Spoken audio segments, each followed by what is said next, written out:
Alléluia. Amen. Nous allons lire 1 Timothée, chapitre 2. Nous allons lire du verset 1 jusqu'au verset 8. 1 Timothée, chapitre 2, verset 1 au verset 8. Si quelqu'un a la version Louis II, que la personne puisse lire 1 Timothée, chapitre 2, du verset 1 au verset 8.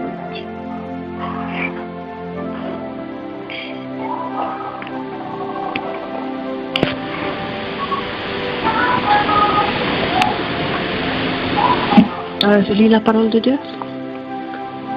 Amen. J'exhorte donc avant toute chose à faire des prières, des supplications, des requêtes, des actions de grâce pour tous les hommes, pour les rois et pour tous ceux qui sont élevés en dignité, afin que nous menions une vie paisible et tranquille, en toute piété et honnêteté. Cela est bon et agréable devant Dieu notre Sauveur, qui veut que tous les hommes soient sauvés et parviennent à la connaissance de la vérité. Car il n'y a un seul Dieu et aussi un seul médiateur entre Dieu et les hommes, Jésus-Christ, homme, qui s'est donné lui-même en rançon pour tous. C'est là le témoignage rendu en son propre temps, et pour lequel j'ai été établi prédicateur et apôtre. Je dis la vérité, je ne mens pas, chargé d'instruire les païens dans la foi et la vérité. Je veux donc que les hommes prient en tout lieu, en élevant des mains pures, sans colère ni mauvaise pensée. Amen. Amen. Amen.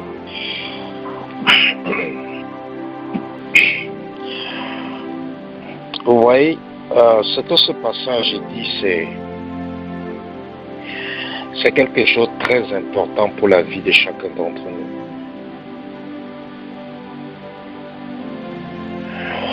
Dieu, au travers de son serviteur, l'apôtre Paul, dit « Je vous exhorte, avant toute chose, à faire des prières de supplication, des requêtes, des actions de grâce, pour tous les hommes, pour les rois, et pour tous ceux qui sont élevés en dignité, afin que nous menions une vie paisible et tranquille, en toute piété et honnêteté. » Ça veut dire que quoi?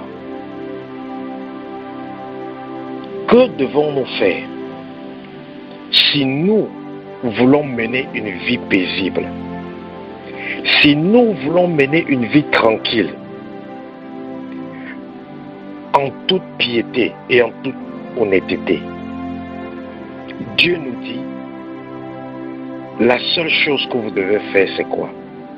Prier avant toute chose pour tous les hommes, pour les rois, pour tous ceux qui sont élevés en dignité. Et c'est le problème. Un problème qu'il y a dans ce monde.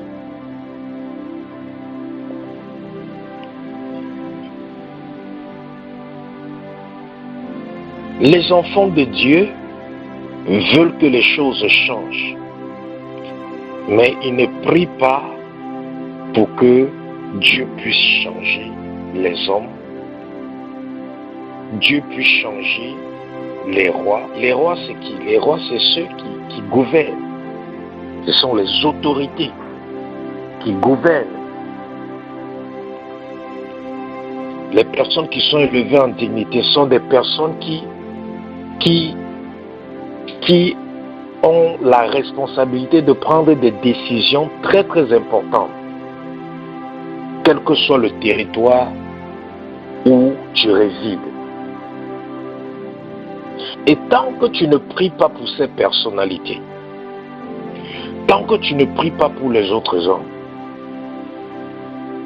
tu ne pourras pas avoir une vie tranquille. L'Église aujourd'hui est tellement distraite et ne fait plus son travail. Et c'est pour ça qu'il n'y a plus de tranquillité. C'est pour ça qu'il n'y a plus de paix. Parce que le prix de la paix, le prix de la tranquillité, le prix de la stabilité, c'est la prière d'intercession pour tous les hommes, pour les autorités. Beaucoup de personnes se plaignent des décisions des autorités des pays où ils habitent. Mais combien de ces personnes ont déjà pris 5 minutes pour prier pour ces autorités?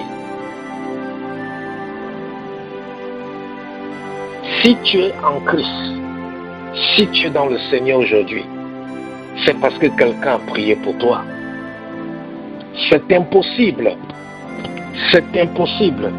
pour quelqu'un de venir à Christ sans que quelqu'un ait prié pour lui. C'est impossible.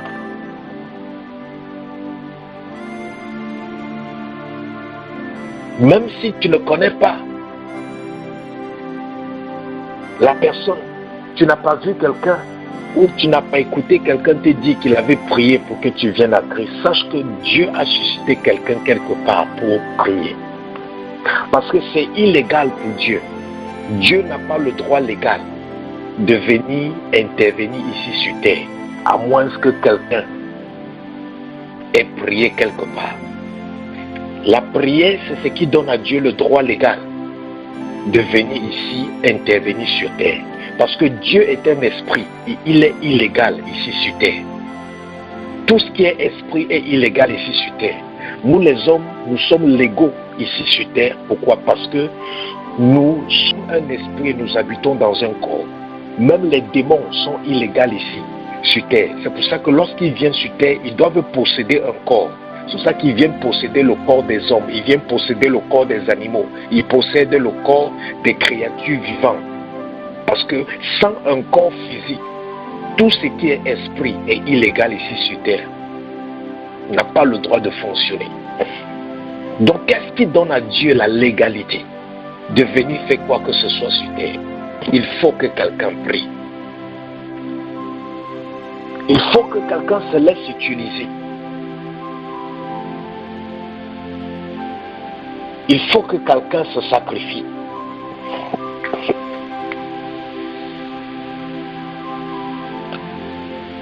Le verset 1 dit, je vous exhorte avant toute chose à faire des prières, de supplications, de requêtes pour tous les hommes.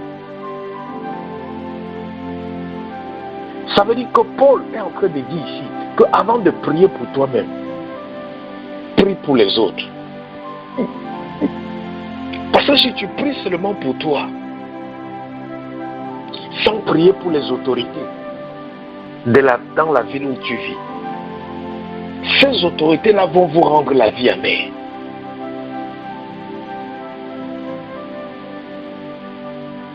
Ils vont vous rendre la vie amère.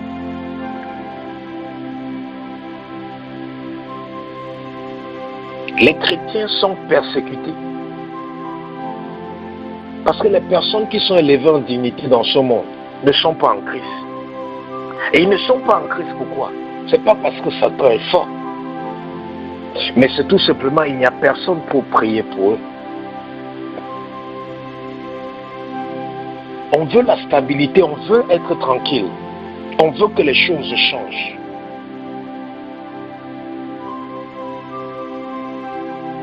Mais les paroles ne vont rien faire changer. C'est la prière qui va faire changer ton voisin. Tu peux évangéliser ton voisin du matin au soir, tous les jours, du matin au soir. Rien ne va changer dans sa vie. Mais quand tu vas commencer à prier pour lui, tu n'auras même plus besoin de l'évangéliser. Parce que Dieu va l'apparaître même personnellement pour l'amener à Christ.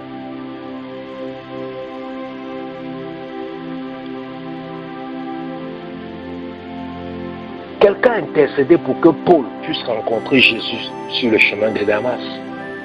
Quelqu'un a intercédé pour ça. Quelqu'un a prié pour ça.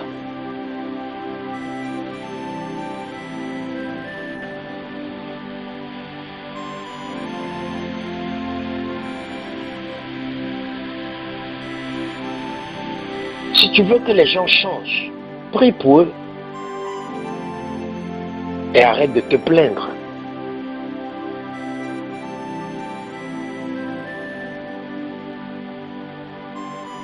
Si tu veux que les autorités qui gouvernent le pays ou la ville où tu te trouves changent, prie pour eux. Il n'y a personne qui prie pour eux.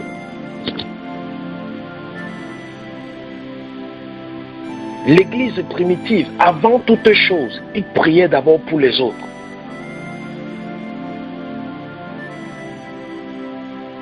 Parce que même si tu es pur comment, et tu vis dans un endroit ou dans un environnement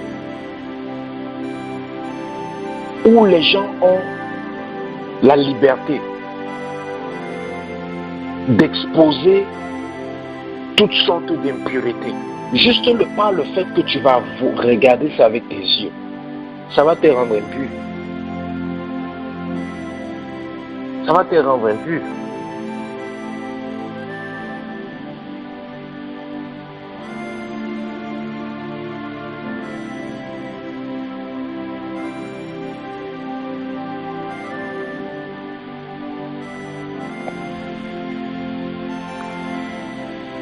Et pendant les moments de la fin où nous nous trouvons, c'est le moment de prier beaucoup pour les autorités. C'est le moment de prier beaucoup pour le président, les présidents de la nation où tu te trouves, le gouvernement, de la ville ou du pays où tu te trouves. C'est le moment de prier beaucoup pour eux. Parce que tant qu'ils ne prennent pas de bonnes décisions, tant qu'ils ne sont pas en Christ, tant qu'ils ne font pas comme Dieu veut, ça va toujours faire à ce que le monde ne sera pas tranquille. Et vous-même, vous ne pouvez pas être tranquille. Pour être très clair ici, que nous devons prier pour toutes ces personnes-là afin que nous puissions mener une vie paisible, tranquille, en toute piété et honnêteté.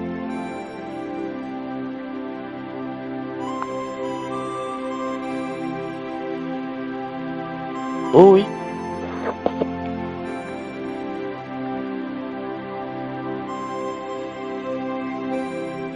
Tu peux pas te plaindre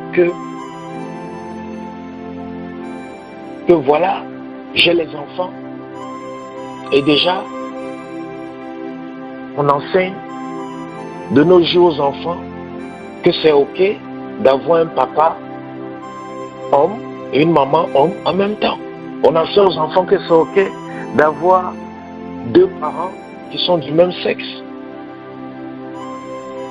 Les histoires qui sont dans les livres scolaires, ce sont les histoires, on les fait accepter le fait que c'est normal l'homosexualité. Et on va se plaindre de ça tout le temps. Mais est-ce que tu as prié pour que les personnes qui ont le pouvoir de prendre des décisions pour bannir cela puissent le faire? Non.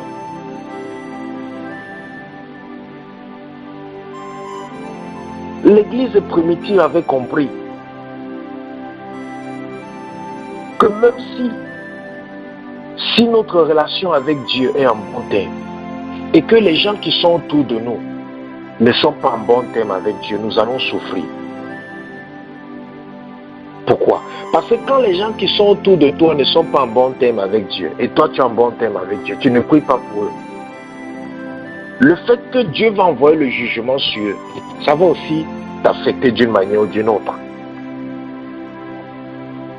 Ça va t'affecter d'une manière ou d'une autre. Nous pouvons prendre l'exemple de Lot. Lot était à Sodome et Gomorrhe. Lot était un homme intègre. Mais il vivait dans une ville où les gens vivaient dans la perversité, commettaient les abominations, comme il respirait. Lot avait ses biens, il avait ses possessions. Maintenant, quand Dieu vient juger, quand Dieu est venu juger les gens de Sodome et Gomorrhe, Lot qui était intègre, Lot qui ne faisait pas ses abominations, Lot qui n'était pas dans ces mauvaises choses, quand le jugement est venu dans Sodome et Gomorrhe, lorsque la ville a été détruite, est-ce que les biens, les maisons de Lot ont été épargnées? Non. Lot a aussi perdu tous ses biens. Il a perdu tout. Il était intègre. Il ne menait pas la vie de désordre que ces gens-là menaient. Mais le jugement de Dieu sur ces gens-là, ça aussi détruit sa vie. Et c'est ce qui se passe dans ce monde. Si tu te contentes de prier seulement pour toi, de prier seulement pour ta famille, il n'y a pas de problème. Mais ceux qui sont autour de toi là, tu ne pries pas pour eux. Eux ne sont pas dans le Seigneur. Ils vont te mettre les bâtons dans les roues. Pourquoi? Parce qu'ils ne sont pas dans le Seigneur. C'est pour ça que Paul dit ici là, je vous exhorte avant toute chose. Donc avant de faire toutes choses, priez d'abord pour tous les hommes. Priez d'abord pour les rois. Priez d'abord pour les autorités. Avant de prier même pour vous, priez d'abord pour eux.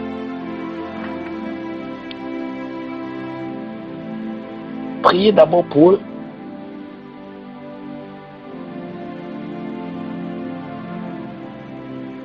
Parce qu'une autorité peut venir te rendre la vie amère pour rien. Pour rien. Mais si tu avais prié pour cette autorité, Dieu aurait sauvé cette autorité. Et cette autorité n'aurait pas rendu ta vie amère. Ou Dieu aurait sauvé ton voisin. Ton voisin n'aurait pas rendu ta vie amère. Ou Dieu aurait sauvé ce membre de ta famille. Et ce membre de ta famille n'aurait pas rendu ta vie amère.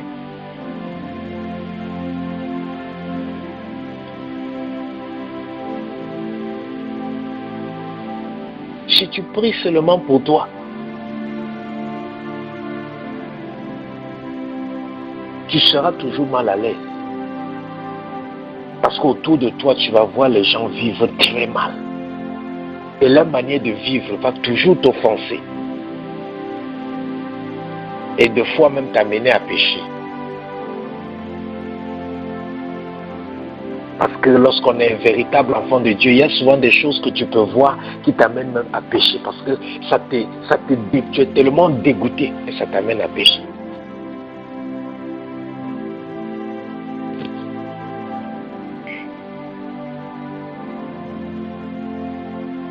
Verset 3, cela est bon et agréable devant Dieu notre Seigneur, qui veut que tous les hommes soient sauvés et parviennent à la connaissance de la vérité.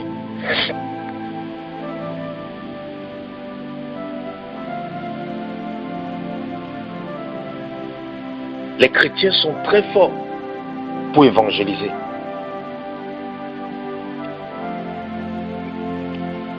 Mais ils sont très faibles pour prier pour les personnes qu'ils évangélisent. Ils ne savent pas que la parole de Dieu a un jumeau qui est la prière. Et s'il y a la parole sans la prière, il n'y aura pas d'effet, il n'y aura pas de changement. Paul n'a pas dit ici, je vous exhorte avant toute chose de faire des prédications à tous les hommes. Paul n'a pas dit, je vous exhorte avant toute chose de prêcher l'évangile. Paul n'a pas dit, je vous exhorte avant toute chose d'enseigner les hommes, non. Ou d'enseigner les rois, ou de prêcher aux rois, non. Il a dit, priez pour eux. Priez pour eux.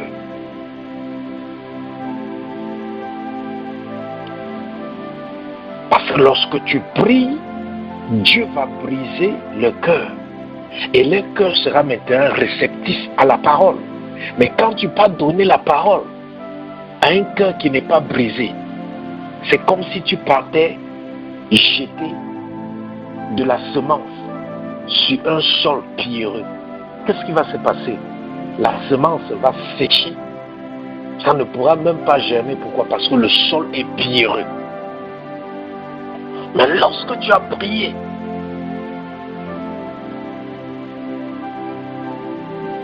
le cœur deviendra comme un sol qu'on a labouré. Un sol qu'on a labouré est un sol doux. Lorsque tu lances une semence là-bas, ça va germer.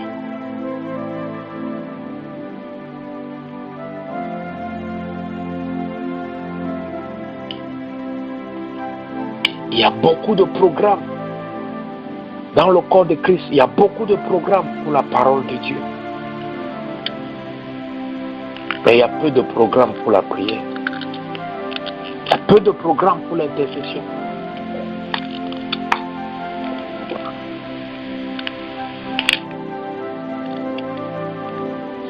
La parole peut prendre 3 heures de temps, 4 heures de temps. Et après, on prie pendant combien? Pendant peut-être 30 minutes. Qu'est-ce qui se passe? Il y a un déséquilibre. Il y a un déséquilibre.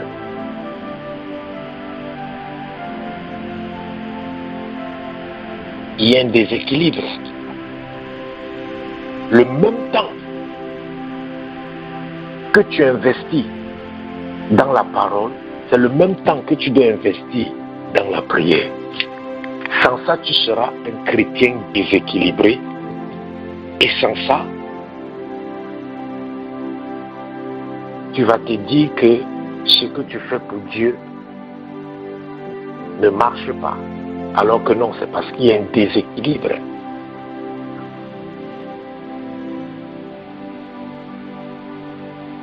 La prière, c'est la clé. La prière, c'est la clé. Aujourd'hui, on a les Bibles. Avant, il n'avait pas les Bibles.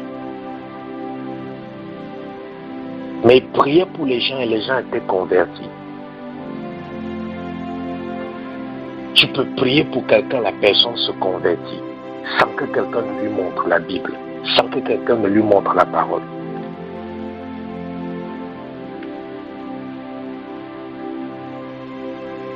Mais avec le bavardage, tu ne vas convertir personne. Avec le bavardage, tu ne vas pas changer ton voisin. Avec le bavardage, tu ne vas pas changer ta nation.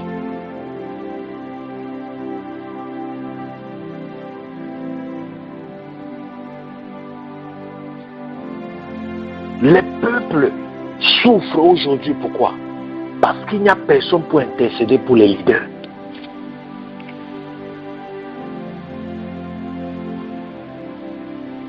Qu'est-ce qui a fait la force de David? David qui était roi. Sa force c'est quoi? Il y avait quelqu'un qui intercédait pour lui. Samuel intercédait pour lui. Après Samuel, Nathan intercédait pour David.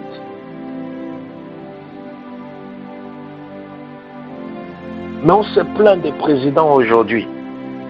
Mais toi, tu intercèdes pour le président de ton pays. Pourquoi tu te plains?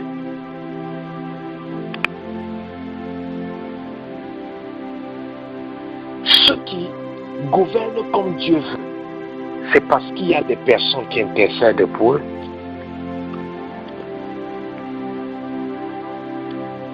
Si tous les chrétiens du monde entier, si tous les chrétiens convertis du monde entier pouvaient prendre 10 minutes chaque jour pour intercéder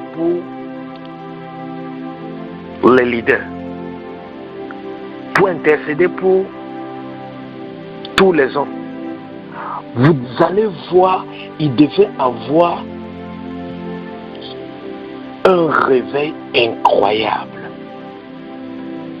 dans le monde entier. Je dis bien un réveil incroyable. Bien aimé, ce qui amène le réveil, ce n'est pas les bonnes prédications. Ce n'est pas la parole, ce n'est pas l'évangélisation. Faites les recherches sur les réveils. Tout ce qui a amené le réveil, c'était toujours la prière. C'était la prière. Les gens se sont mis ensemble pour prier.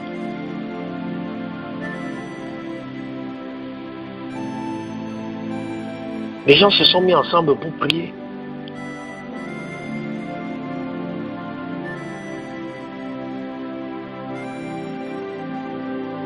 Tu es fatigué parce qu'on te met mal à l'aise dans ta famille. Intercède pour ta famille. Intercède pour ta famille. Si tu intercèdes, le réveil il y aura un réveil dans ta famille. Tout le monde va donner sa vie à Christ. Et tu n'auras plus de problème. Tu ne seras plus mal à l'aise.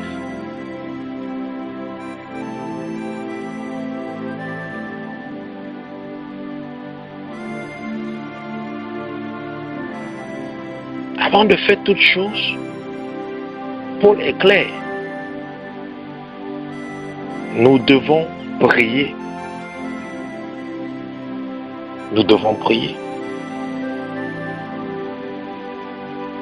Nous devons prier. Au lieu de se plaindre, prie.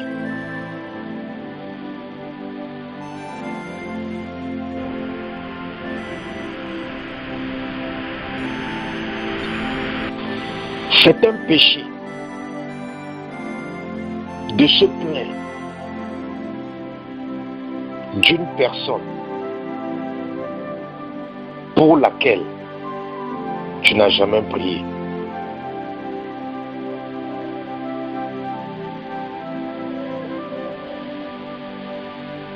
Je répète encore, c'est un péché de se plaindre d'une personne pour laquelle tu n'as jamais prié. C'est un péché de se plaindre pour une personne pour laquelle je n'ai jamais prié. Si je me plains de mon voisin alors que je n'ai jamais prié pour lui, c'est un péché.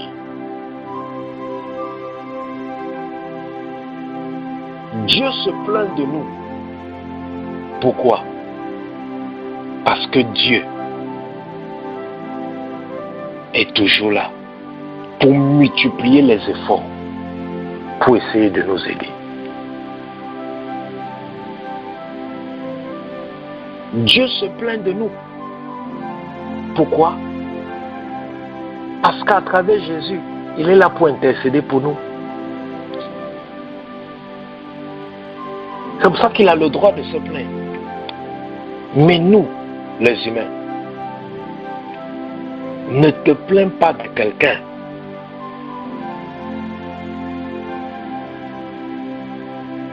dont tu n'as jamais prié. C'est un péché.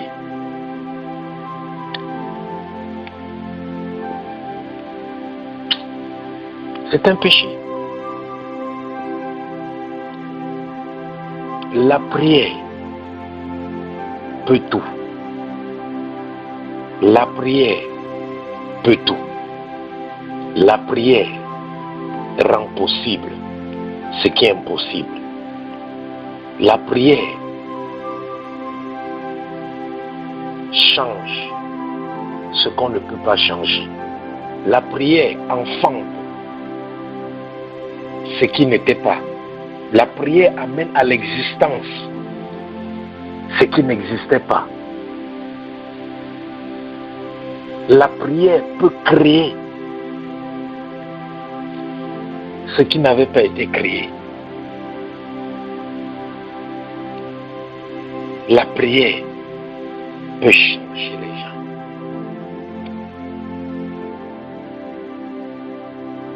Ça peut changer les gens.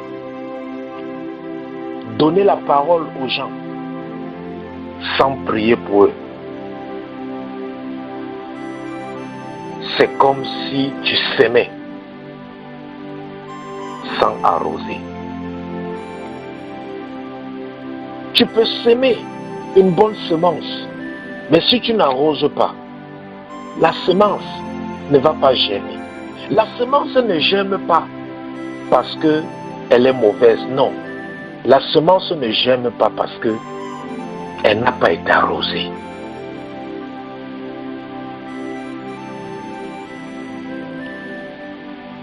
Et dis pas que non, j'ai bien parlé à telle personne, mais la personne ne change pas. J'ai bien prêché à telle personne, mais la personne ne change pas. Non, non, non, non. Tu peux avoir bien prêché, mais est-ce que tu as arrosé? C'est pour ça que Paul a dit, une personne peut venir s'aimer, l'autre peut venir arroser, l'autre peut venir faire croître. C'est bien de s'aimer, mais ça ne sert à rien de s'aimer si tu ne vas pas arroser. Ou ça ne sert à rien de s'aimer s'il n'y a pas quelqu'un pour arroser.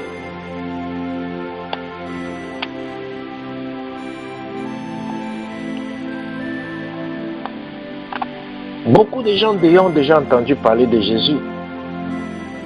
Si tu leur dis qui est Jésus, même les musulmans, tu leur demandes qui est Jésus, ils vont te dire que c'est celui que les chrétiens adorent. Ils connaissent Jésus. Mais pourquoi ils ne croient pas? Il n'y a personne qui a intercédé pour arroser leur cœur.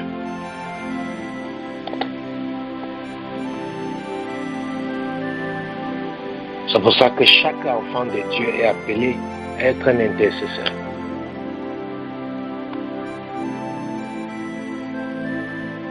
Chaque enfant de Dieu est appelé à être un intercesseur.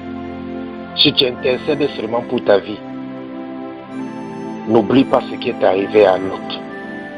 Lot a passé son temps à intercéder pour ses business. Il a passé son temps à intercéder pour sa famille. Au lieu d'intercéder pour Sodome et Gomorrhe, il a fallu que c'est Abraham qui intercède pour Sodome et Gomorrhe. Monsieur Lot était là, lui, il intercédait seulement pour sa maison. Et quand Dieu vient juger Sodome et Gomorrhe, Lot a perdu tous ses biens. Sa femme n'a pas pu supporter. Elle a regardé par derrière. Vous savez ce qui a fait regarder la femme de Lot par derrière? Ce n'est pas seulement elle avait la convoitise et tout, non, non, non. C'est parce que Lot et sa femme avaient passé des années à bâtir un empire. Ils avaient bâti leur vie. Ils avaient établi beaucoup de choses. Et la femme de Lot, quand ils étaient en train de quitter Sodome et Gomorrhe, ça pesait dans son cœur. Que regarde toutes les années de travail. Les années de travail. Regarde comment ça va partir en fumée. C'est ça qui lui a fait regarder derrière. Et ce qui est arrivé à Lot, c'est ce qui arrive à beaucoup de chrétiens aujourd'hui.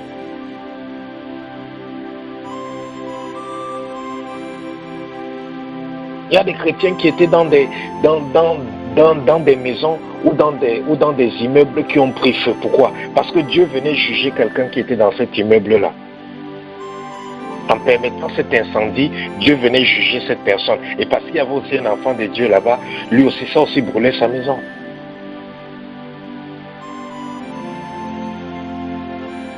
Beaucoup d'entre vous, vous vous êtes trouvés dans des accidents. Pourquoi? Parce qu'il y avait quelqu'un qui devait être jugé par cet accident. Et parce que vous étiez aussi dans le véhicule, vous êtes aussi devenu victime de l'accident.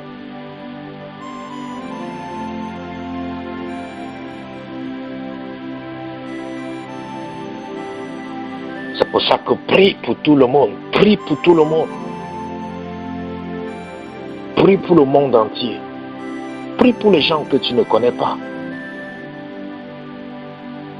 Parce que ceux qui ont prié pour que tu viennes à Christ, tu penses les connaître alors que tu ne les connais même pas. Tu penses les connaître alors que tu ne les connais même pas.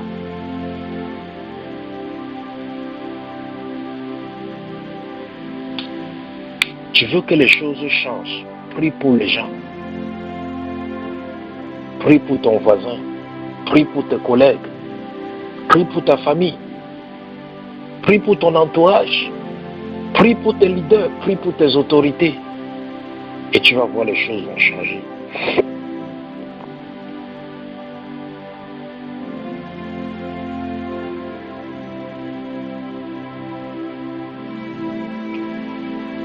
Sans plus attendre, nous allons prier. Nous allons prier pour les autres. Parce que Dieu nous a fait comprendre aujourd'hui, avant toute chose, prions pour les autres. Afin de mener une vie tranquille et paisible dans la piété. Prions aussi pour les autres.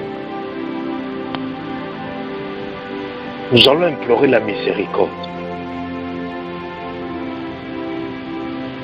La miséricorde pour tous les leaders, pour toutes les autorités, toutes les personnes qui sont élevées en dignité dans ce monde. Toutes les personnes qui ont la responsabilité de prendre des décisions très importantes. Nous allons prier pour tous les présidents, que ce soit les méchants, que ce soit les bons. Nous allons prier pour qu'ils commencent à faire comme Dieu veut et non comme eux ils veulent.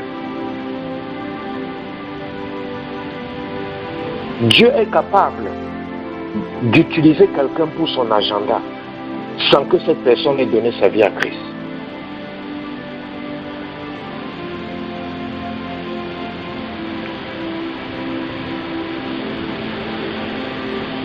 Donc nous allons prier, nous allons implorer la miséricorde de Dieu pour toutes les autorités dans le monde entier. Élève ta voix, implore la miséricorde de Dieu pour eux. Seigneur, nous venons devant ta face, nous implorons ta miséricorde pour la vie de toutes les autorités dans le monde entier. Ta parole est claire, que tous ceux qui ont été établis, ou toute autorité a été établie par toi, qu'elle soit mauvaise, qu'elle soit bonne, elles ont été établies par toi. Et nous prions, Seigneur, que quelles que soient les atrocités, quels que soient les actes, quels que soient les crimes, quels que soient les dérives, quelles que soient les croyances, quel que soit ce qu'ils adorent, nous implorons ta miséricorde pour leur vie. Nous prions que, Seigneur, tu leur pardonnes, que tu pardonnes leur famille, que tu pardonnes leur entourage, que tu pardonnes tous ceux qui siègent avec eux, que tu pardonnes tous ceux qui travaillent avec eux, que tu pardonnes tous ceux qui œuvrent avec eux. Toi, le Dieu miséricordieux, toi dont la miséricorde de Dieu a toujours, toi qui es rempli de compassion, aie de la compassion, Seigneur, pour toutes ces personnalités. Aie de la compassion pour tous ces leaders. Aie de la compassion pour toutes ces autorités. Aie de la compassion au nom de Jésus-Christ. Pardonne-les, roi des rois. Pardonne-les, Seigneur. Pardonne-les, Père. Ne regarde pas les actes, mais regarde au sang de l'agneau. Regardez-les, Seigneur, au travers du sang de Jésus. Ce sang qui est pur, ce sang qui est sans tache, ce sang qui parle plus fort que le sang des agneaux, ce sang qui parle plus fort que le sang d'Abel. Ô Jésus-Christ, que ce sang efface les crimes, efface les meurtres, efface les atrocités, efface les méchancetés que toutes ces personnalités ont commises. Au nom de Jésus-Christ de Nazareth, efface, Seigneur, au nom de Jésus-Christ. Nous allons prier.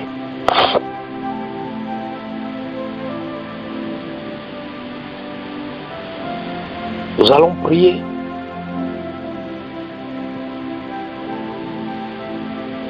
Parce que tu dois savoir une chose.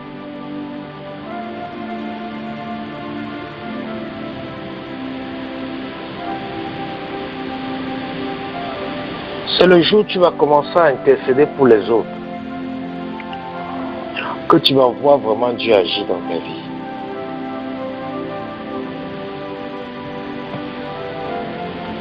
Parce que Dieu ne bénit pas les égoïstes. Quelqu'un qui prie seulement pour lui, qui jeûne seulement pour lui, aux yeux de Dieu, il va penser qu'il est trop spirituel. Mais quand Dieu regarde la personne, il voit cette personne comme un gros égoïste.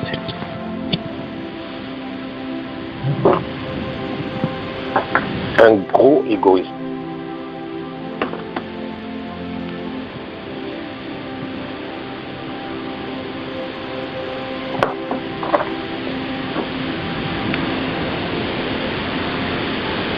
Tu vas prier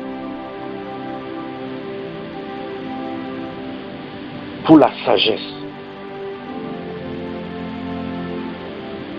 Que Dieu donne la sagesse aux hommes dans le monde entier. Parce que sans la sagesse,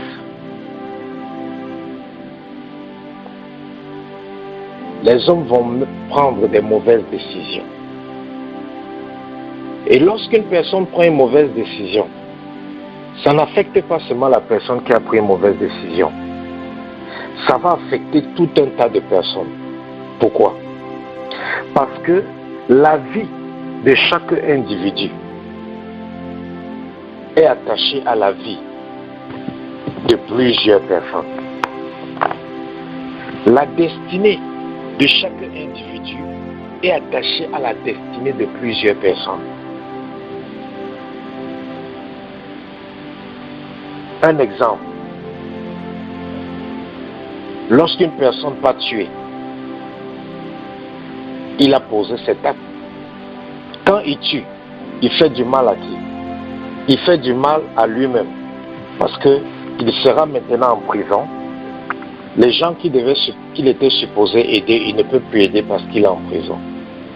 Si la personne qui l'a tué avec une famille, maintenant cette famille-là sera maintenant endeuillée et cette famille-là maintenant vont manquer leurs parents.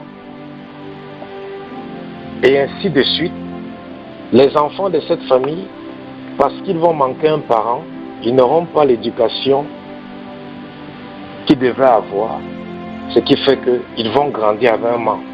Ils vont transmettre ce manque aussi à ceux qui sont autour d'eux. Et c'est comme ça. Donc la vie de chaque personne est attachée à la vie de plusieurs personnes. Toute mauvaise décision que quelqu'un prend sur cette terre, ça va affecter toute une lignée.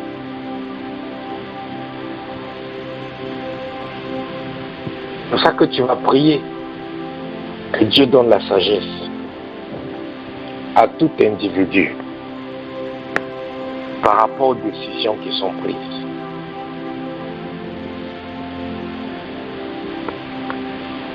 Élève ta voix et demande à Dieu de donner la sagesse. Et surtout aux leaders et aux autorités. Seigneur, nous te prions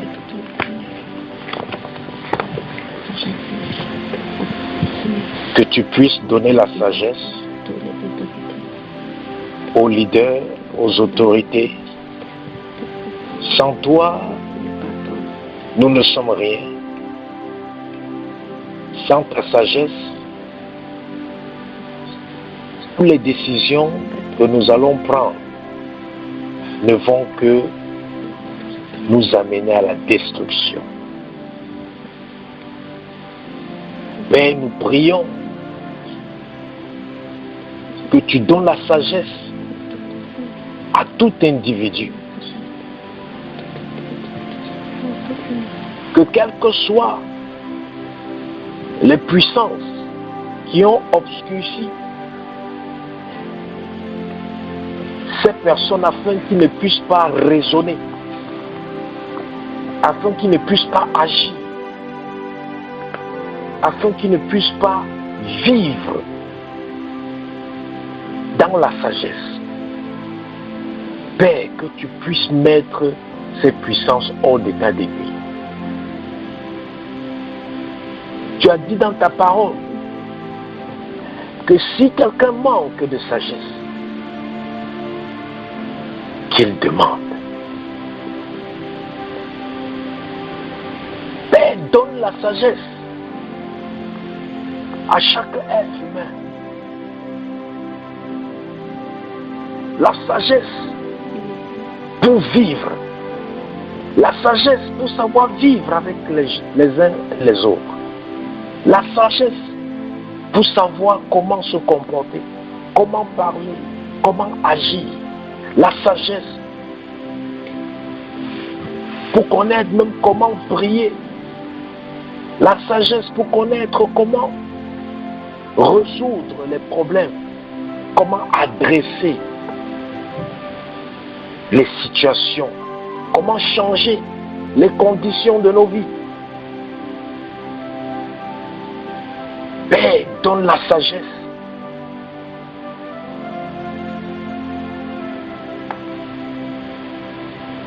afin que nos œuvres ne puissent plus produire la destruction, afin que nos œuvres ne puissent plus produire les divisions, afin que nos œuvres ne puissent plus produire la confusion, le trouble, l'instabilité, les meurtrissures, l'amertume, les tristesses, le désordre ou le chaos. Seigneur, donne-nous la sagesse. Remplis ta créature. Remplis les hommes. Remplis les autorités de cette sagesse.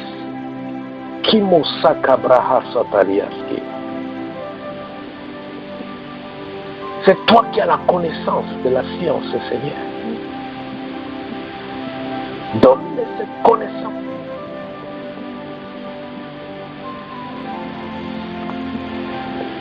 Afin que les décisions des hommes puissent changer et puissent produire des fruits agréables dans la société.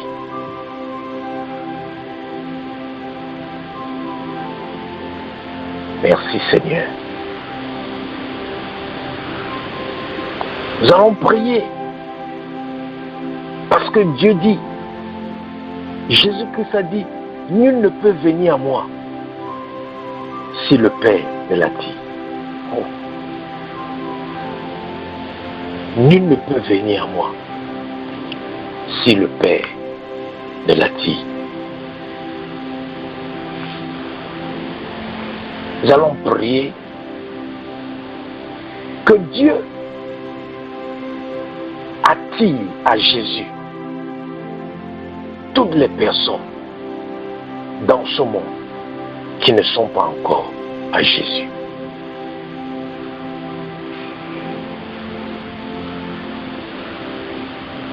Élève ta voix et prie. Seigneur, ta parole nous a dit que nul ne peut venir à toi si toi-même tu ne l'attires. Nous pouvons beau parler aux hommes, nous pouvons beau parler aux nations, mais si toi, tu ne touches pas leur cœur, si toi, tu ne touches pas leur cœur, ils ne pourront pas venir à Jésus. Seigneur, nous te recommandons le cœur des autorités de ce monde, les cœurs des présidents, les cœurs des membres des gouvernements. Nous te représentons, nous te recommandons, Seigneur, les cœurs de nos voisins, de notre entourage, de nos familles, que toi-même tu puisses les attirer à toi. Tu as dit que ta volonté, ce n'est pas que le pécheur meure, mais c'est qu'il se repente et qu'il soit sauvé. Seigneur,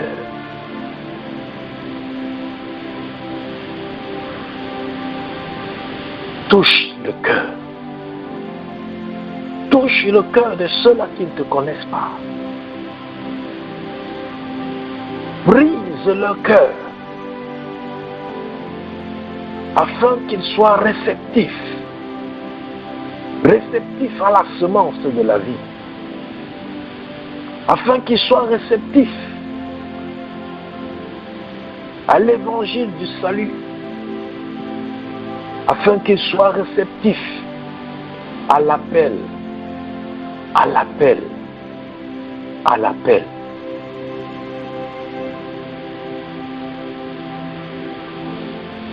Tu as dit que les cœurs des rois sont entre tes mains comme des courants d'eau.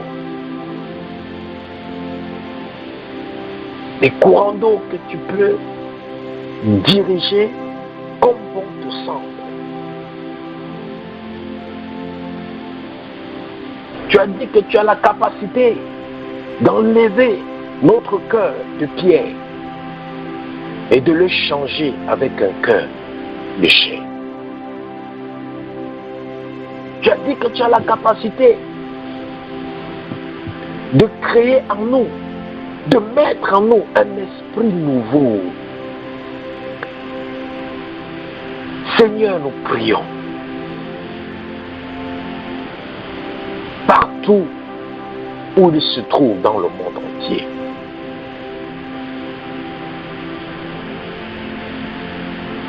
Change le cœur de pierre en cœur de chair. Mets en eux un esprit nouveau.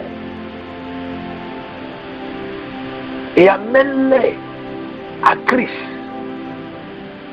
de la même manière que toi tu nous as amenés. Seigneur, fais-les aussi grâce, car nous savons que c'est par ta grâce que nous t'avons connu. C'est par ta grâce que nous sommes venus à toi. C'est par ta grâce que nous t'avons donné nos vies. Accorde-les la même grâce, Seigneur. Visite-les. Visite-les lorsqu'ils dorment. Visite-les dans les rêves. Visite-les dans des visions. Visite-les même lorsqu'ils sont éveillés.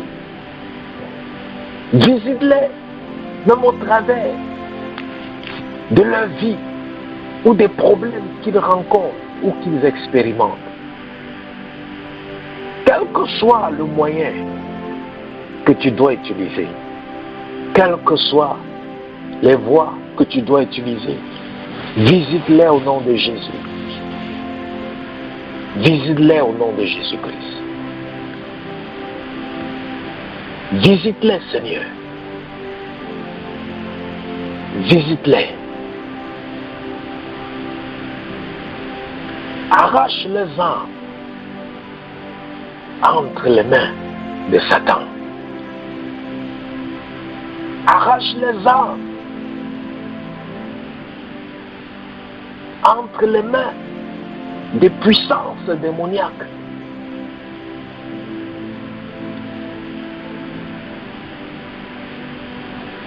Rien au-dessus de toi, Seigneur. Rien au-dessus de ta puissance. Tu peux faire toutes choses.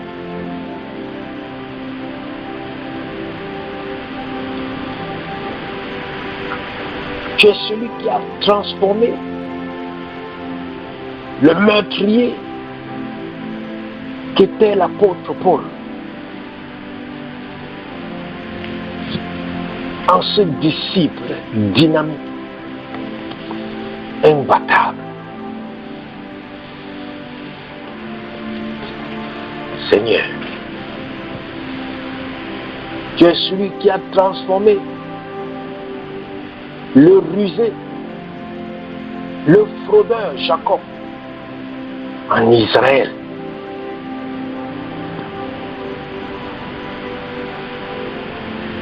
Seigneur,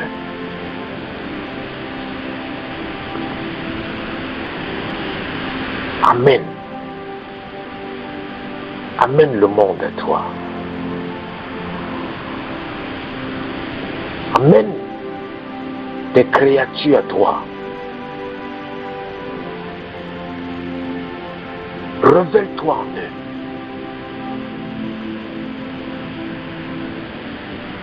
Descends dans ta majesté. Visite-les, Seigneur.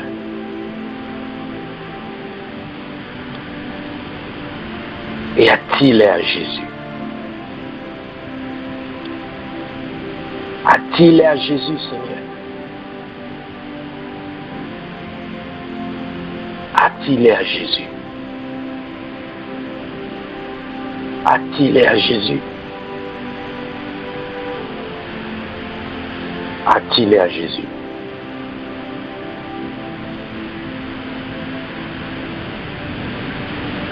Merci, Seigneur.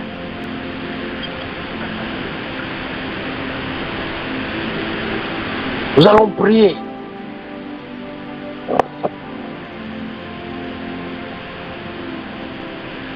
Parce que tant que les hommes sont dans l'obscurité,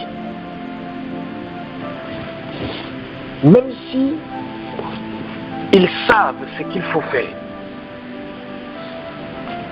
ils ne pourront rien faire. Pourquoi? Parce qu'ils sont dans l'obscurité. Bien-aimé, tu peux avoir la capacité de conduire une voiture. Mais si on te donne une voiture de conduire dans l'obscurité, la voiture n'a pas de phare, tout autour de toi est sombre, est-ce que tu seras capable de conduire la voiture? Tu ne pourras pas conduire la voiture. Tu ne pourras pas conduire la voiture, pourquoi? Pas parce que tu n'as pas la capacité de conduire la voiture, mais tu ne pourras pas conduire la voiture, pourquoi? Parce que tout est noir autour de toi. Tellement noir que même le volant de la voiture, tu n'arrives pas à voir.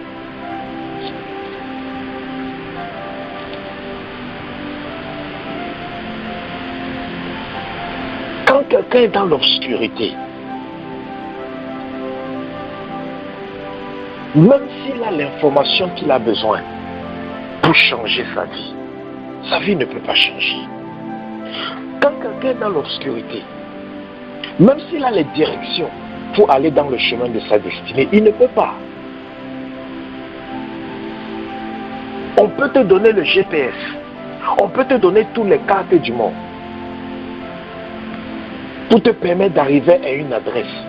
Mais si il n'y a pas de lumière, si tu es dans le noir total, comment sauras-tu que tu es en train de marcher sur les chemins qui vont t'amener dans l'adresse là? Et c'est ce qui arrive dans ce monde. Le monde est dans l'obscurité. Et c'est ça que les gens n'arrivent pas à voir le chemin que Dieu veut qu'ils choisissent. Les gens n'arrivent pas à partir où Dieu veut qu'ils partent. Les gens n'arrivent pas à choisir ce que Dieu veut qu'ils choisissent. Pourquoi? Parce que Satan a mis l'obscurité. C'est pour ça que nous allons prier que Dieu puisse ôter les ténèbres au-dessus de la vie des hommes. Parce que même Dieu, avant de créer la terre, il a d'abord dit que la lumière soit. Et la Bible dit que la lumière fut. Même Dieu n'a pas été capable de créer les choses dans la terre, dans l'obscurité. Même Dieu. C'est pour ça qu'il a dit dans Genèse d'abord que la lumière soit. Parce que Dieu savait que s'il n'y a pas la lumière, je ne peux rien créer là-bas, dans la terre. Et les gens tournent en rond parce qu'ils sont dans le noir. Les chrétiens tournent en rond parce qu'ils sont dans le noir. Les serviteurs tournent en rond parce qu'ils sont dans le noir. Et ce noir, c'est un noir spirituel. Ce sont les ténèbres, ça ne se voit pas avec les yeux physiques. Tu peux être dans ta chambre, tu peux être dans ta maison pour illuminer, tu peux être dehors, tu vois le soleil brille, mais alors que ta vie, spirituellement, c'est dans l'obscurité. C'est pour ça que tu ne vois pas ce que Dieu veut que tu vois. Tu n'arrives à voir ce que Dieu veut que tu ailles. Tu ne fais que avancer à tâtons. Pourquoi? Les ténèbres. Il y a un nuage sombre au-dessus de ta vie. C'est ça que nous allons prier. Parce que lorsque la lumière de Dieu, ça ne se voit pas avec les yeux physiques. Tu peux être dans l'obscurité physiquement, mais avoir la lumière de Dieu. Et un bon exemple, regardez les aveugles. Regardez les aveugles. Vous allez voir des aveugles qui marchent seuls. Ils prennent même le métro. Ils n'ont jamais eu un accident. Mais les gens qui ont les yeux ouverts,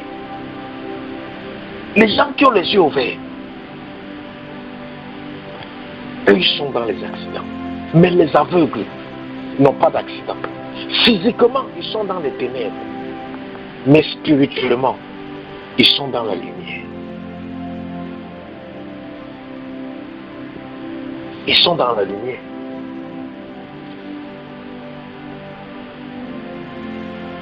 Nous allons prier que la lumière de Dieu descende. Parce que quand la lumière de Dieu va descendre dans ta vie, quand la lumière de Dieu va descendre dans la vie des hommes, ils vont commencer à voir clair.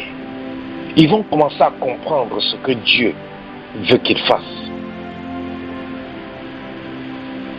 Parce que l'obscurité te permet, l'obscurité aussi, ça empêche aussi ton entendement. Ça t'empêche de comprendre les choses de Dieu. Quand ton cerveau spirituel est dans l'obscurité, tu ne peux pas comprendre. On va t'expliquer. Dieu va vouloir faire des choses avec toi, mais tu ne vas jamais comprendre pourquoi. Parce que ton cerveau est dans l'obscurité.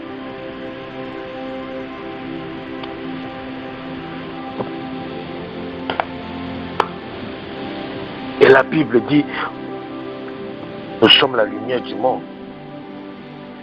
comment seras-tu la lumière du monde lorsque toi-même tu es dans l'obscurité? Tu vas éclairer quoi? Quand toi-même tu n'arrives pas, ta vie est dans l'obscurité, tu vas éclairer quoi? Tu vas éclairer qui? Avec quoi? On éclaire quelqu'un avec la lumière. Et la lumière dont Dieu parle, ce n'est pas une lumière physique, non. Tu ne peux pas éclairer les gens avec la lumière alors que ta vie est dans l'obscurité. Ce n'est que ceux qui sont dans la lumière qui peuvent éclairer les autres. C'est ça que élève ta voix, prie que la lumière de Dieu commence à lui, que la lumière de Dieu commence à éclairer la vie de tous les hommes qui sont dans l'obscurité, que tous les hommes qui sont dans l'obscurité, partout dans le monde entier, Seigneur, commence à les éclairer. Commence à éclairer leur esprit. Commence à éclairer leur âme. Commence à éclairer les pensées. Commence à éclairer leur cœur. Les cœurs qui sont sombres. Les pensées qui sont sombres. Les cerveaux qui sont sombres. Les chrétiens qui sont dans le noir. Et à cause de ça, leur vie n'avance pas. Les années dans la foi augmentent. Mais on reste médiocre. On reste médiocre. Seigneur, aide ton peuple. Éclaire-les. Kamasuta Mahatalia. Lekebro Kabasata Kabraski Dorobosa. Éclaire. Éclaire-les, Seigneur. Éclaire. Éclaire-les, Seigneur. Éclaire. Éclaire les hommes. Éclaire-les par ta lumière. Cette lumière qui chasse les ténèbres. Cette lumière qui chasse les ténèbres. Tu as dit dans le livre des Jean que la lumière est venue dans le monde, mais ils l'ont rejetée. Mais à ceux qui l'ont accepté, il leur a donné le pouvoir de devenir enfants de Dieu. Seigneur, donne-les la lumière. Donne-les cette lumière. Éclaire-la avec cette lumière qui va leur donner la capacité de devenir des enfants de Dieu. Cette lumière qui va leur donner le pouvoir de naître de nouveau, pas de la chair, mais d'esprit. D'être des convertis, des personnes circoncisées dans le cœur et non dans l'apparence. Likobalias kantelibosa. Lekebro kabarias kantelibose kebros kantelibosa.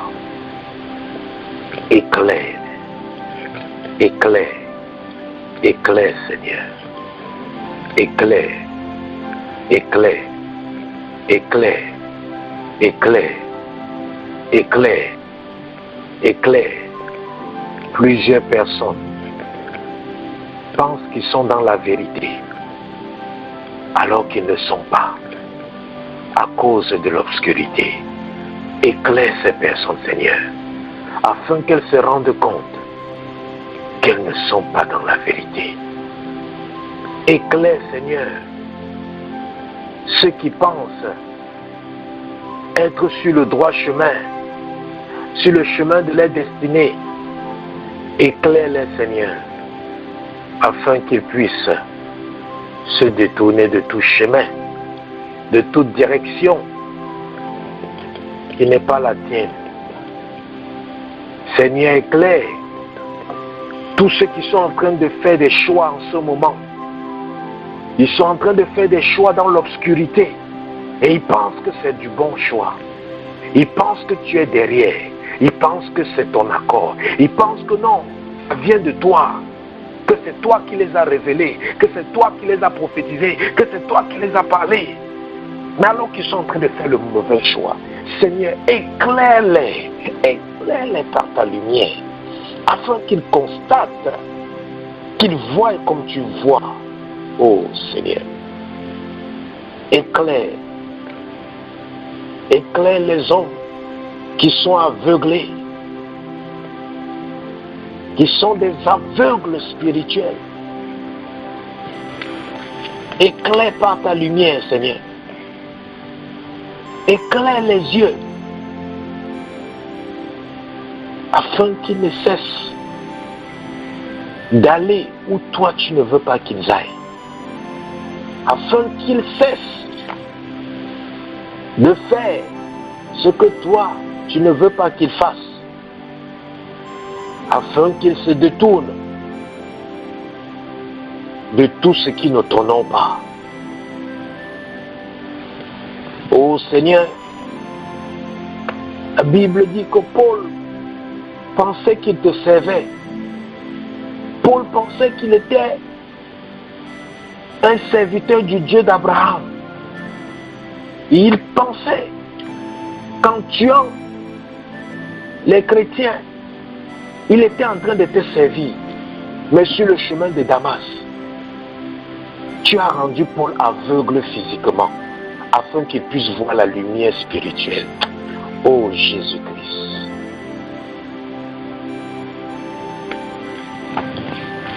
Montre ta lumière.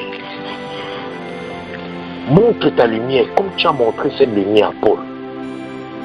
Montre ta lumière à toutes ces personnes qui sont égarées, à toutes ces personnes qui sont perdues, à toutes ces personnes qui tournent en rond. Montre-les la lumière. Ces personnes qui se plaignent jour et nuit, alors qu'ils sont dans l'obscurité, alors qu'ils sont eux-mêmes la cause de leurs problèmes, alors qu'ils sont eux-mêmes la source, l'origine de leurs problèmes, mais ils sont en train de se plaindre. Seigneur, éclaire-les afin qu'ils puissent voir, qu'ils puissent constater que c'est eux-mêmes qui sont en train de se tuer. Éclaire-les, Seigneur. Éclaire-les. Éclaire-les comme tu as éclairé Paul. Paul a cru qu'il voyait. Paul a cru qu'il voyait. Il a cru qu'il était spirituel alors qu'il était un aveugle religieux.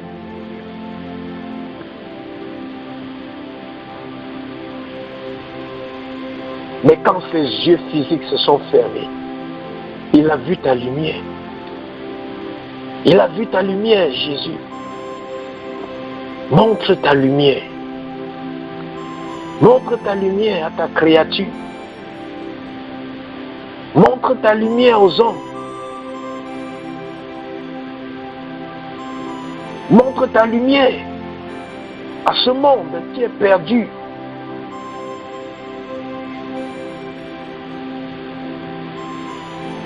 Montre ta lumière à tous ceux-là qui courent à gauche, à droite, cherchant des solutions, cherchant de l'aide. Montre-les la lumière, afin qu'ils cessent d'être des vagabonds.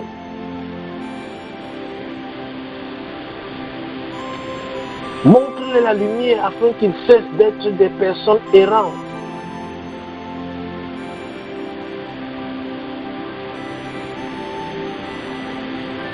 Tu as dit dans Jean que tu es la lumière. Et que pour ceux qui t'acceptent, tu leur donnes le pouvoir de devenir enfants de Dieu. Quand tu as montré ta lumière à Paul, il t'a accepté. Et il est devenu enfant de Dieu. Montre cette même lumière, Seigneur. Montre cette même lumière aux inconvertis. Montre cette même lumière à ceux qui pensent ou ceux qui croient te connaître alors qu'ils ne te connaissaient. Les pharisiens ont traité Jésus. Ils ont traité Jésus d'imposteur. Et ils ont dit à Jésus, qu'eux, ils servent le Dieu d'Abraham. Mais parce qu'ils étaient aveugles, parce qu'ils étaient dans l'obscurité, ils n'ont pas compris. Ils n'ont pas su que c'est le Dieu d'Abraham qui avait envoyé Jésus.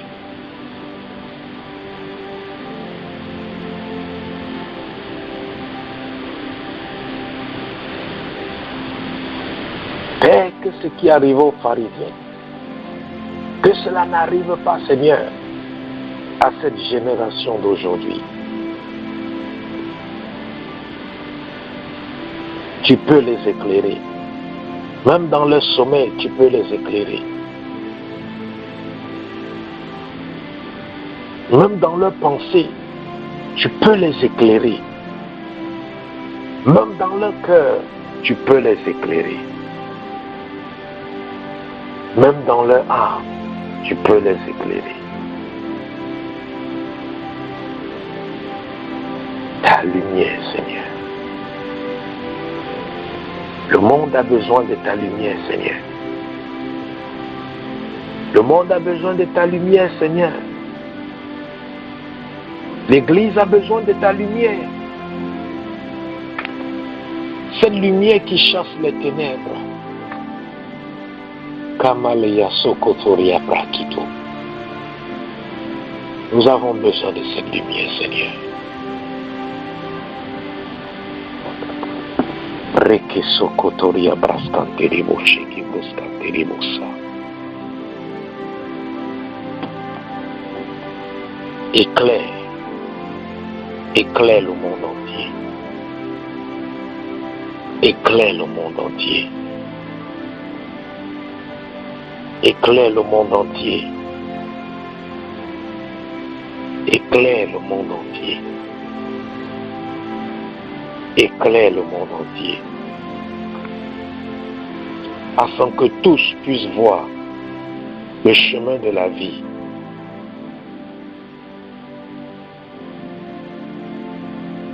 Le chemin du paradis. Le chemin du salut.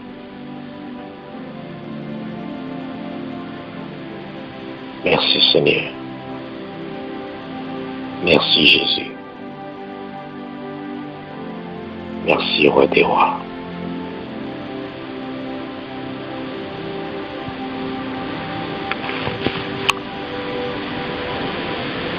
Bien-aimés, continuez à intercéder pour les autres.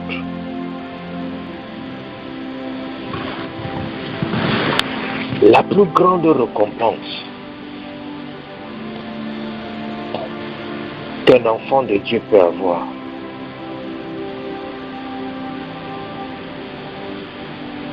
c'est lorsque il intercède pour les autres, lorsqu'il prie pour les autres.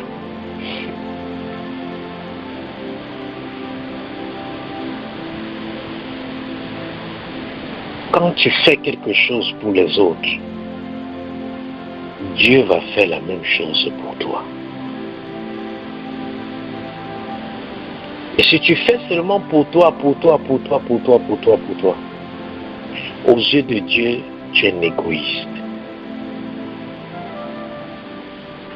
Et l'égoïsme est un péché. Dieu ne bénit pas les égoïstes.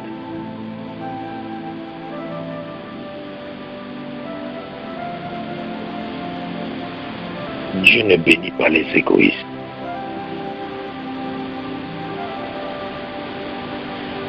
Jonas, à cause de son égoïsme, il ne voulait pas aller. Il ne voulait pas aller prêcher l'évangile. Il ne voulait pas aller faire le travail de Dieu. Il ne voulait pas aller intercéder. Parce qu'il disait à Dieu, pourquoi? Pourquoi ces gens-là, des infidèles comme ça? Pourquoi aussi eux?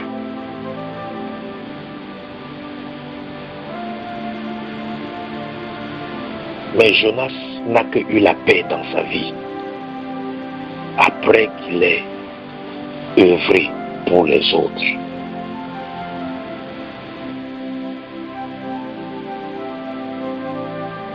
Ce que tu vas faire pour les autres, c'est ce que Dieu va faire pour toi. Il n'y a pas de magie. Il n'y a pas de magie dans la foi chrétienne. La foi chrétienne, c'est une affaire de principe. Quand tu appliques les principes de Dieu, tu vois les résultats. Quand tu n'appliques pas les principes, tu fonctionnes selon tes émotions et tes sentiments. Tu vas œuvrer en vain. Tu vas œuvrer en vain. Beaucoup œuvrent en vain. Pourquoi? Parce qu'ils sont égoïstes. Ils sont égoïstes. Lorsqu'il faut prier pour eux, ils peuvent prier jusqu'à la toiture de leur maison. S'envolent. Mais lorsqu'il faut prier pour les autres, la paresse, la lourdeur. Et ils ne savent pas que Jésus en tant qu'homme sur terre a été béni parce que Jésus passait tout son temps à intercéder. Il passait tout son temps à intercéder pour le peuple. C'est pour ça qu'il était béni. Dans Jean 17, on voit comment tout un chapitre de Jean 17 où Jésus est seulement en train d'intercéder pour les gens.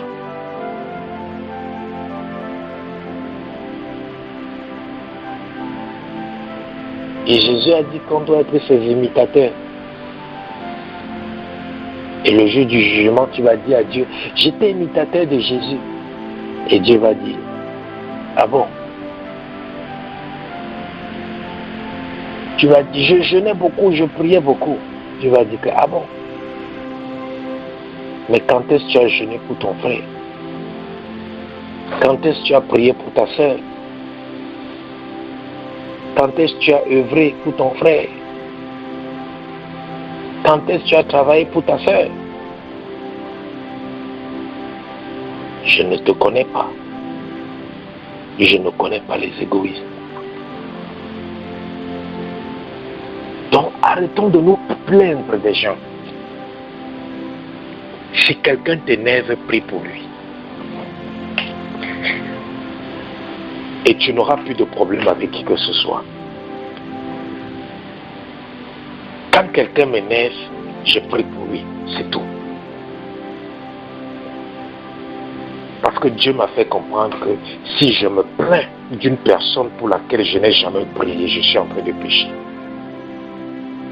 Donc si quelqu'un t'énerve, prie. Prie. Prie. C'est quand tu as prié pour quelqu'un qui t'énerve que tu peux te plaindre. Moïse a intercédé pour Pharaon. Mais Pharaon s'est entêté. C'est là que Moïse allait se plaindre devant Dieu que mais je ne fais que dire à Pharaon de changer. Pharaon ne veut pas. Et Dieu allait frapper Pharaon. Mais Moïse n'est pas allé dire à Dieu frapper Pharaon sans avoir d'abord intercédé pour lui. Donc bien aimé, avant de te plaindre, prie d'abord.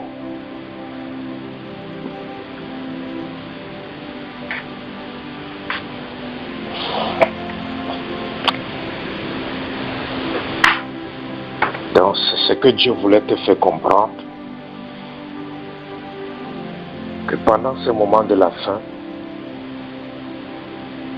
par ta prière, tu peux changer les gens qui sont autour de toi. Et par ta prière, tu pourras vivre tranquillement et paisiblement. Parce que ta prière va changer ceux qui sont autour de toi. Donc, n'espère pas vivre paisiblement et tranquillement alors que tu n'as pas prié pour les gens. C'est ce que Dieu a dit. Tout chrétien est un intercesseur. Tout chrétien est appelé à intercéder d'une manière ou d'une autre. Donc, bien-aimé, apprends à prendre même des heures pour prier pour les autres.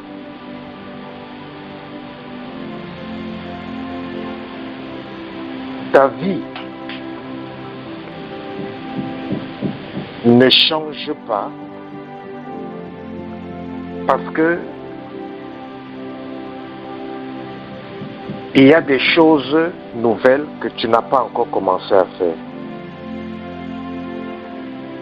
Tant que tu fais ce que tu faisais avant, ta vie sera toujours la même chose. C'est quand tu vas commencer à faire au-delà de ce que tu faisais avant que tu vas voir un changement dans ta vie.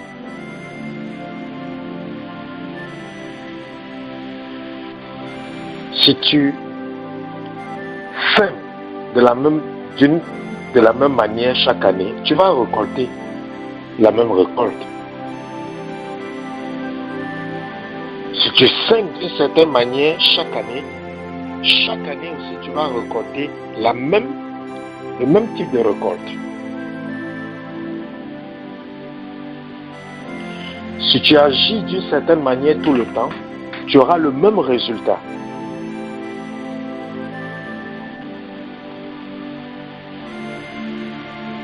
Et la Bible est très claire. Dans Galates, ce qu'on sème, c'est ce qu'on va récolter. Ça veut dire que quoi? Ça veut dire que s'il n'y a toujours pas de changement dans ma vie, c'est parce que je ne sème pas encore dans ma vie des choses qui vont générer le changement.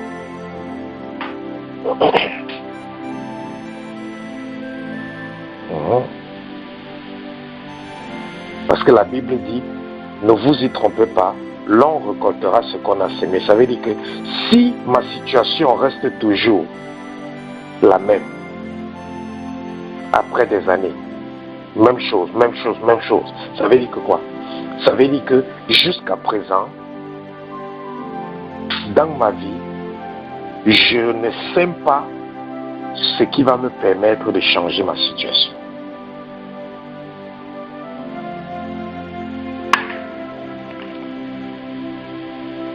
Donc, commence à faire ce que tu ne faisais pas avant. Et tu vas commencer à recevoir ce que tu n'avais jamais reçu. Pour avoir quelque chose de nouveau, il faut faire quelque chose de nouveau. Pour aller à un niveau plus haut, il faut aussi travailler à un niveau comparable au niveau où tu veux aller. Donc, bien-aimé, à partir d'aujourd'hui, intercède pour les autres, prie pour les autres, et tu vas voir ce que Dieu va faire dans ta vie. Et tu comprendras que la plus grande richesse, on l'obtient lorsqu'on prie pour les autres. C'est la Bible dit que lorsque tu pries pour quelqu'un et que la personne donne sa vie à Christ, une multitude de tes péchés sont pardonnés. La seule chose dans la Bible qui peut faire ce que Dieu te pardonne des péchés dont tu ne t'es pas repenti, c'est lorsque tu gagnes les âmes. C'est écrit dans la Bible que lorsque tu amènes les gens à se repentir, lorsque tu pries pour les gens, ils changent. Tu pries pour les gens, ils sont impactés. Tu pries pour les gens, ils sont changés. La Bible dit qu'une multitude de tes péchés seront pardonnés.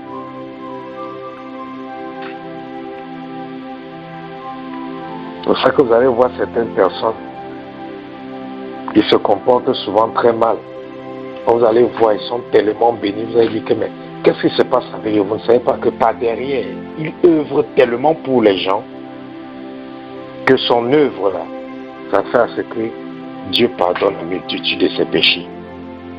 Et toi qui pêches moins que cette personne, ta vie ne change pas parce que toi, tu n'œuvres pas aussi pour les autres. Donc bien aimé, ça ce sont les secrets. Parce qu'on a fait croire aux gens que certaines choses, c'est seulement pour les pasteurs. Ou pour les pasteurs ou bien pour ceux qui travaillent dans le sacerdoce. Ça c'est un mensonge. Tout enfant de Dieu dans la nouvelle alliance de Jésus-Christ est un sacrificateur. Tout enfant de Dieu est un sacrificateur. Tout ce que le pasteur fait, tu es appelé à faire. Que tu sois appelé dans le sacerdoce ou pas, tu es appelé à faire. Peut-être tu n'es pas appelé à exercer dans le sacerdoce, mais tu es appelé à faire les mêmes choses que le pasteur fait. Parce que dans la nouvelle alliance, nous sommes tous les sacrificateurs. C'est pour ça que la parole de Dieu dit que nous sommes un peuple, un sacerdoce royal. Qu'est-ce que ça veut dire que nous sommes un sacerdoce royal? Ça veut dire que quoi? Nous sommes tous appelés à être des prêtres, des sacrificateurs. Dans la nouvelle alliance, tout enfant de Dieu est un sacrificateur. Donc si tu pensais que tu n'es pas sacrificateur, tout ce que tu dois faire, c'est seulement venir prier pour toi, travailler pour ta foi chrétienne, rester tranquille, tu es en train de te tromper. Tu risques d'être surpris le jour du jugement. Sache que tu as aussi des responsabilités dans l'église, dans le corps de Christ. Tu as des responsabilités de la même manière que le pasteur a des responsabilités. Toi aussi tu as des responsabilités parce que tu es un sacrificateur, tu es un intercesseur. Par naissance, tout né de nouveau est un intercesseur.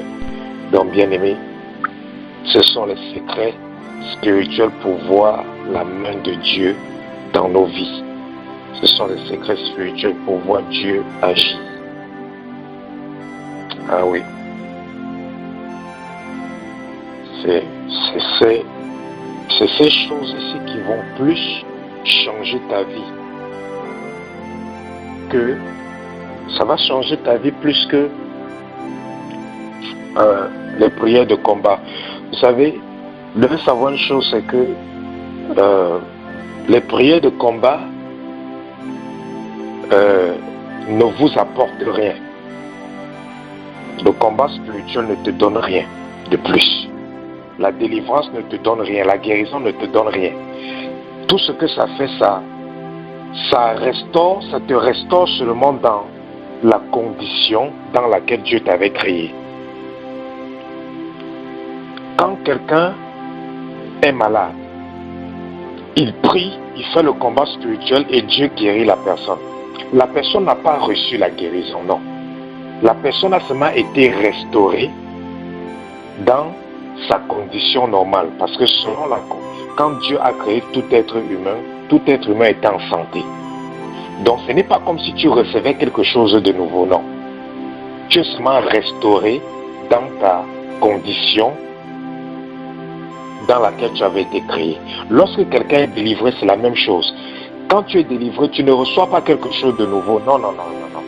Lorsque tu es délivré, tu es seulement libéré des puissances qui te maintenaient dans la captivité. Mais tu n'as rien de plus. C'est pour ça que vous pouvez voir, quelqu'un peut être délivré de la pauvreté, mais il reste pauvre. Pourquoi? Parce que c'est pas parce que tu es délivré de la pauvreté que maintenant tu vas prospérer. Non. C'est ce que tu vas faire après avoir été délivré de la pauvreté, c'est ça qui va déterminer si tu vas prospérer ou pas. Donc, vous devez savoir que le combat spirituel ne va pas te permettre d'avoir certaines choses. Ça va seulement te permettre d'être restauré dans ta condition dans laquelle Dieu t'avait créé. Quand Dieu t'a créé, tu étais parfait. Donc le combat spirituel va que te mettre dans cette condition-là. Pour maintenant avoir les choses que tu veux dans ta vie, il faut maintenant appliquer les principes de Dieu, tels que ce que Dieu vient de nous parler ce matin. de prier pour les autres.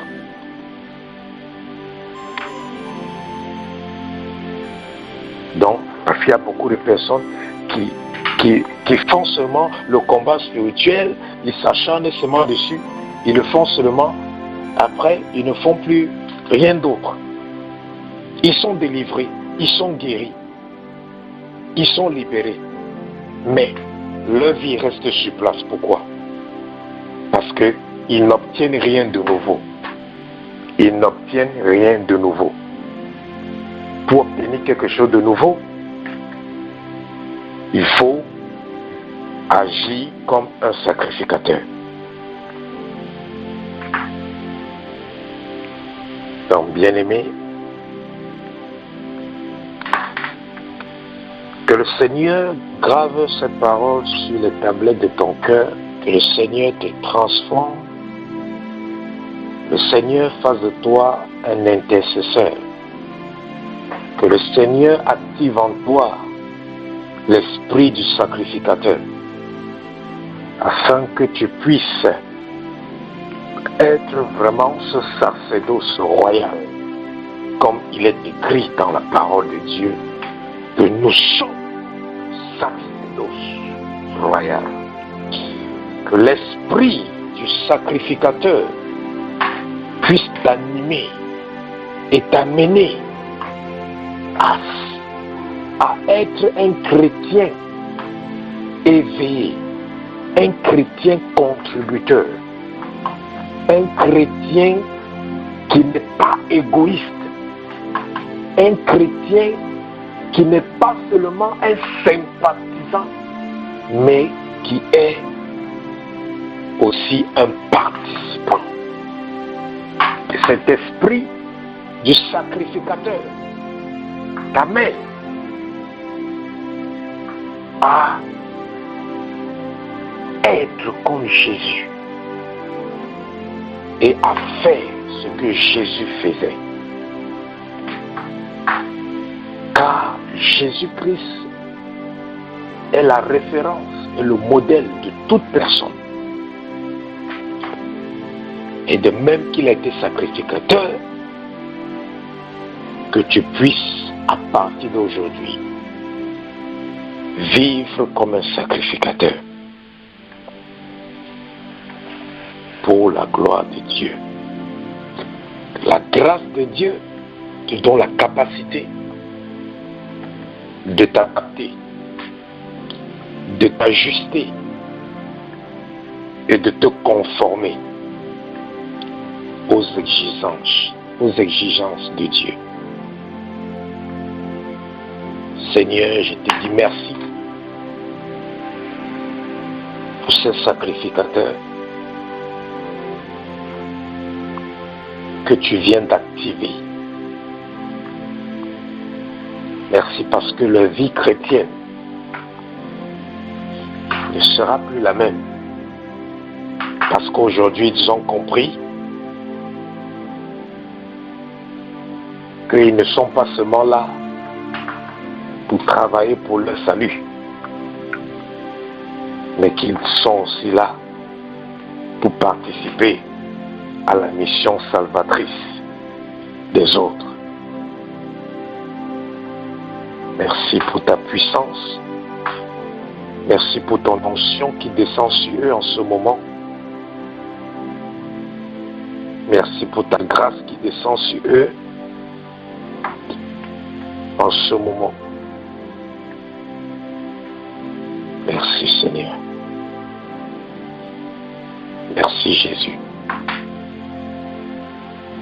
Sois glorifié, sois magnifié, sois exalté au nom de Jésus-Christ. Nous avons prié. Bien-aimé, va dans la paix de Christ. Que le Seigneur te bénisse et exerce comme un sacrificateur. Shalom à tout le monde.